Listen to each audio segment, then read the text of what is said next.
Hai warga belajar Bina Harapan Bangsa, berjumpa lagi dengan saya Ibu Adinda. Kali ini di kelas Bahasa Indonesia.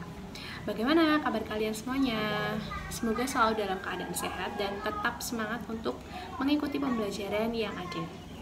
Untuk kelas 12, hari ini kita akan mempelajari struktur dari teks cerita sejarah. Jadi teks cerita sejarah itu memiliki kesamaan struktur dengan novel dan cerpen. Ketiganya itu termasuk ke dalam jenis cerita ulang. Nah, strukturnya bagaimana? Yang pertama adalah orientasi. Orientasi ini biasa disebut juga dengan bagian perkenalan. Karena pada tahap ini akan dimuat pengenalan tokoh, latar tempat, waktu, bahkan suasana, sudut pandang, dan hubungan dari para tokoh. Kemudian yang kedua, pengungkapan peristiwa. Bagian ini menceritakan peristiwa atau kejadian awal yang berpotensi menimbulkan berbagai masalah, pertentangan atau kesukaran yang menghadang tokoh, terutama tokoh utama. Yang ketiga yaitu konflik. Nah, pada tahap konflik ini penulis akan menunjukkan masalah yang mulai semakin rumit antar tokoh. Kemudian yang keempat itu komplikasi.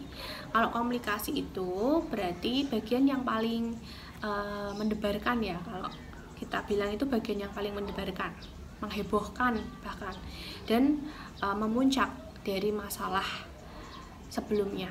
Nah, di dalamnya itu berisi pertikaian atau peristiwa yang dihadapi oleh para tokohnya. Kemudian setelah itu yang kelima ada resolusi atau penyelesaian masalah. Nah, jadi setelah pembaca dibuat heboh dengan memuncaknya konflik, kemudian tentu saja harus ada penyelesaiannya atau resolusinya. Nah, di bagian ini penulis menceritakan akhir dari suatu masalah atau tahapan bagaimana menyelesaikan masalah tersebut. Kemudian yang keenam itu kode. Kode ini bersifat opsional ya, jadi tidak semua teks cerita sejarah itu memiliki kode. Kode merupakan penutup dari sebuah novel atau sebuah cerita yang berisikan komentar atau kesimpulan dari cerita tersebut. Nah, itu tadi struktur dari teks cerita sejarah.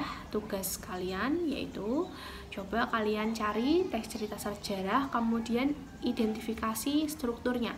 Mana yang bagian orientasi, mana bagian pengungkapan peristiwa, konflik, komplikasi, terus resolusi dan kodenya. Terima kasih, saya akhiri. Wassalamualaikum warahmatullahi wabarakatuh.